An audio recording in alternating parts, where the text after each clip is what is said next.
Hello बच्चे, good morning to all of you. आज हम आपके लिए एक त्रिभुज का प्रमेय लेके आए हुए हैं कि यदि किसी त्रिभुज में दो भुजाएं असमान हो तब त्रिभुज की बड़ी भुजा के सामने वाला कोण सदैव बड़ा होता है। देखिए, हमारा एक त्रिभुज दिया है ए बी सी, जिसमें दिया हुआ है कि भुजा ए बी, यानी कि जो ए बी इसको कर रहा है, और ए सी ये वाली ए बी भुजा हमारा ए सी से क्या है, बड़ी है। तो हमें सिद्ध करना है कि कोण ए सी बी कोण ए बी सी से क्या है, बड़ा है। तो आइए हम इसको हल करते हैं। देखिए, सबसे पहले रचना हम करेंगे।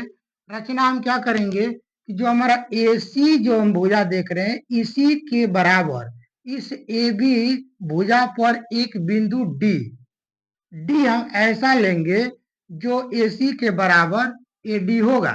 तो अब हम क्या करेंगे, यहाँ पर D ले लेंगे और AD बराबर AC हो जाएगा। अब C से D को हमने मिला दिया, C से D को मिलाएंगे, सी से डी को मिलाया। तो रचना में लिख लीजिए कि ए बी पर डी बिंदु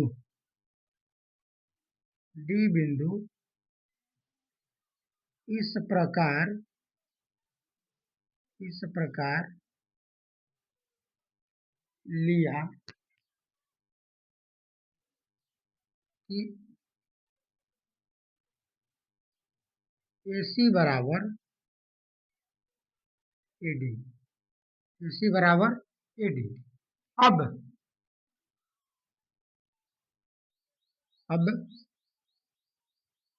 कोण ए सी डी बराबर कोण ए डी सी, इसको हम बना लेंगे समीकरण नंबर 1। कारण क्या देंगे कि देखिए, जब यह हमारा ए सी डी एक त्रिभुज है और इसमें ए सी के बराबर हम ए डी रेखा खींच लिए हैं, तो हमारा ये एक समद्विबाहु त्रिभुज बना। क्या बना? एक समद्विबाहु त्रिभुज बना। जब समद्विबाहु त्रिभुज बना तो समान भुजाओं के सम्मुख कोण आपस में क्या होते हैं, बराबर होते हैं, जो हम दर्शाए हुए हैं। यहाँ पर लिख लेंगे कि समान भुजा के सम्मुख कोण बराबर होते हैं, ये हमारा समीकरण नंबर 1 हो गया। अब देखिए, यहाँ पर त्रिभुज DCB में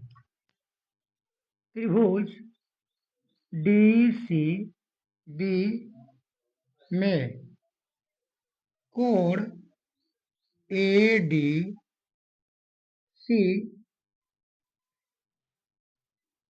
बहिष्कोण है, बहिष्कोण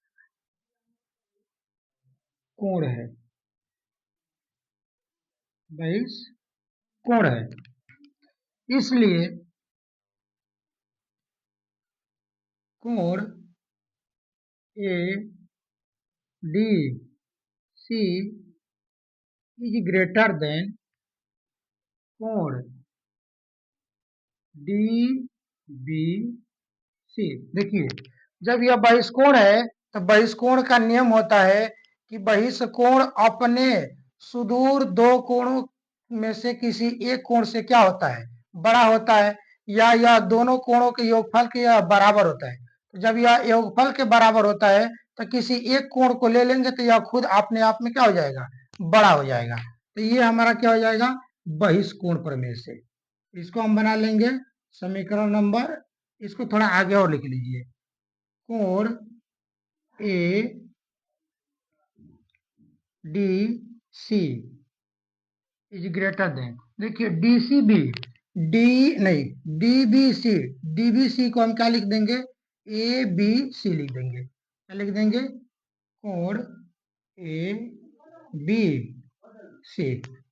यहाँ पर रीजन दिखा देंगे, चूंकि कोण डी बी सी बराबर कोण ए बी सी। इसे हम बना लेते हैं समीकरण नंबर 2। अब देखिए समीकरण 1 और 2 से, समीकरण 1 और 2 से यहाँ देखिए ए सी डी बराबर है ए डी सी और ए डी सी बराबर है आपका ए बी सी। तो जब ए डी सी के बराबर ए बी सी है और ए डी सी के बराबर हमारा ए सी बी भी है, ए सी डी भी है, तो ए सी डी को हम क्या कर लेंगे? इसके बराबर लिख लेंगे। तो यहाँ पर हम लिख देंगे कोण A C D is greater than. देखिए अब ए सी डी के जगह पर हम क्या लिख देंगे? ए सी डी लिख देंगे। तो A C D is greater than कोण ए बी सी। यहां पर हम क्या लिखेंगे? समीकरण 1 व 2 से। यहां से देख लीजिए एक बार और, हम क्या लिखे हैं? बहिष्कोण प्रमेय से कि कोण ए डी सी, कोण ए डी सी बड़ा है कोण डी बी सी से। तो पुनः डी बी सी को हम क्या लिख देंगे? A B C. A B C लिख दिए। अब ए बी सी से बड़ा हमारा कोण ए डी सी है और ए डी सी के बराबर हमारा ए सी डी है। तो ए डी सी के जगह पर हम लिख देंगे ए सी डी। अब ए सी डी हमारा कोण बड़ा हो गया ए बी सी से, यानी कि इस कोण से बड़ा हमारा क्या हो जाएगा? ए सी डी कोण बड़ा हो जाएगा। लेकिन यहाँ फिर आगे देखेंगे हम कि कोण ए सी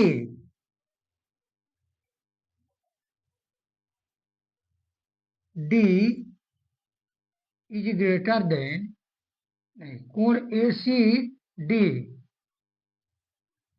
कोण ए सी डी। तो कोण ए सी डी को हम क्या लिख देंगे? कोण A C B is greater than कोण ए सी डी। देखिए ए सी डी जो हमारा कोण दिया है, इस कोण से हमारा कोण यहाँ देख करके बताएंगे कि कोण ए सी बी हमारा क्या है?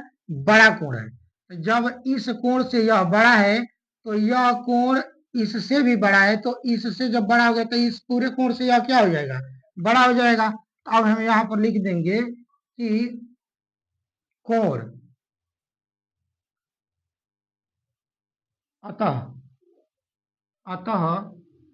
कोण A C B is greater than कोण A C D. Proved. I hope कि आपको यह प्रमेय समझ में आया होगा और आप हमारे मोटिवेशन के लिए इस चैनल को लाइक, सब्सक्राइब तथा क्लास को शेयर जरूर कीजिए जिससे मुझे मोटिवेशन मिले और इसी प्रकार के आपके लिए हम क्या करें? अच्छे से अच्छे क्वेश्चन और क्लास को लाने का प्रयास करें।